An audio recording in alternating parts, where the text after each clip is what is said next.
Good morning. Here we are at our last entry to our Six Ravine Challenge at Shade State Park. Today we're going to be hiking along the Red Fox Ravine, so thanks for coming along. Let's see how this goes.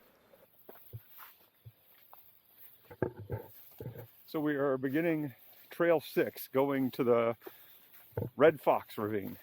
My buddy Sean tells me that I should show my face sometimes, so consider my face shown.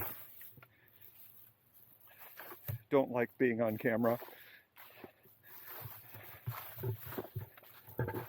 but I'm always open to constructive criticism.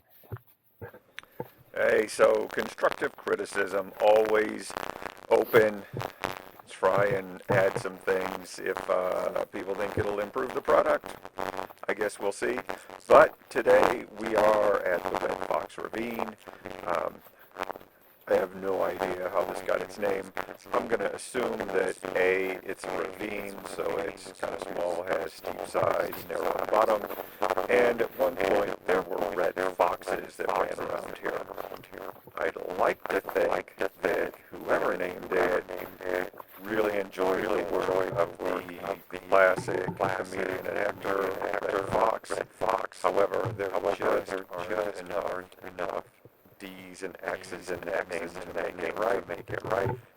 But what do you know? Did I see something down there? I think I did. And gotta try to get down there. How to get down there? Shades is full of these really steep stairways. Some of them are sketchy. I think you've seen that previous videos. That sometimes they're slippery. Sometimes the stairs are not mounted all that well, and they can rock.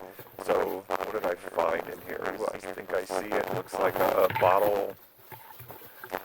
Yes. Am I going to toss it? I didn't toss it. But I'm going to crinkle it up because that's what makes it fit in my bag easier. This is one of those things I tend not to bring a map with me, and I've missed the beginning of this trail any number of times, but today I did a pretty good job.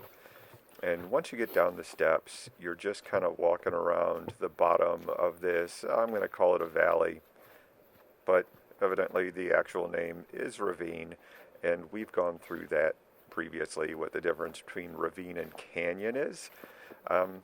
But this one's not too bad. It's not as scrambly as some of the others. You can see this is a stream bed that we're kind of crossing back and forth. Evidently, I decided to walk down the stream bed. I don't know why, but what am I looking at? I have no idea. This was a few weeks ago, probably a month ago. So I remember the hike, but I don't remember it well enough to know what I was thinking.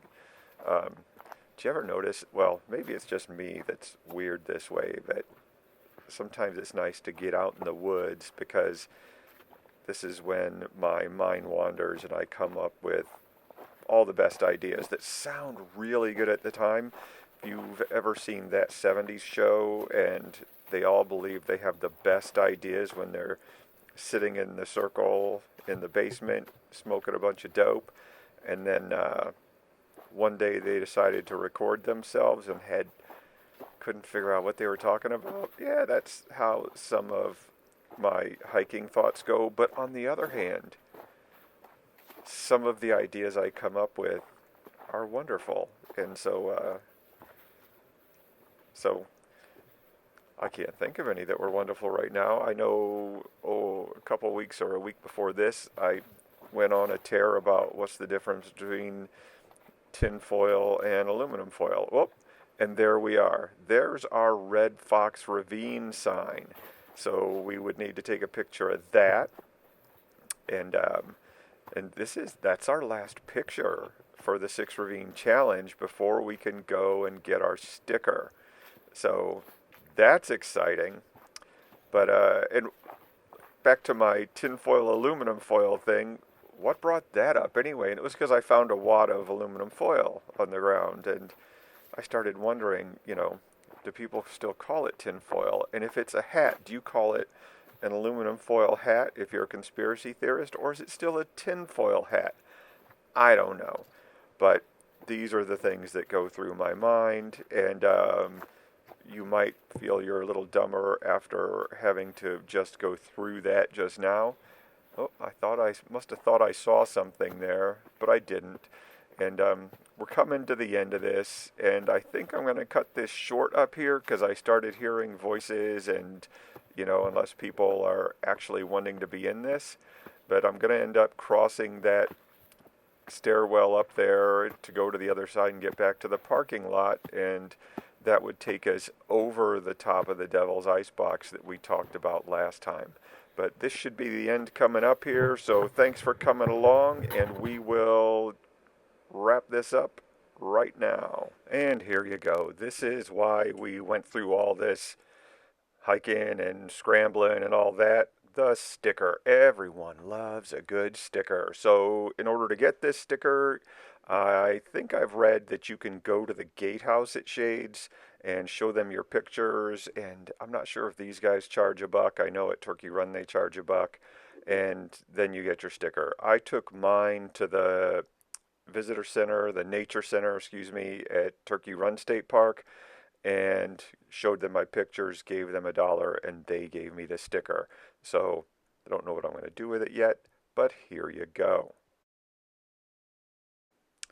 And it struck me right after I posted my last video, that I made mention of this geology map of Shade State Park and then didn't even show it. So this is the first couple pages. I left off all the text, but you can see the map, and it's an old doc. I found it very interesting. Maybe you're not a nerd like me and don't find it as interesting, but it is out there, and I hope you find it interesting as well.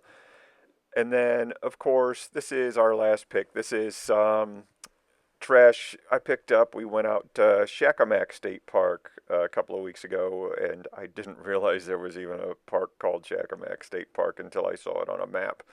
And most of it, there wasn't a whole lot to pick up, but it's a great spot for fishing, it looks like. There's a big lake there, so there were some nightcrawler bait containers, and of course, I think there was a couple of cans.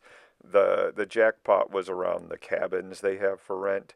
So anyway, I do encourage you to get out to the Indiana state parks, and this one was Shade State Park in particular, and that's because it's a wonderful state park. I think, on one hand, I want to be a little more stingy and say you shouldn't come out here because I like having it nice and quiet, but you should get out there and visit. You'll get a lot out of it. So thanks for coming along. I think the next series we're going to do is at Clifty Falls in the Four Falls Challenge, so I hope you join me for that. Anyway, thanks for coming along, and I'll catch you later. Goodbye.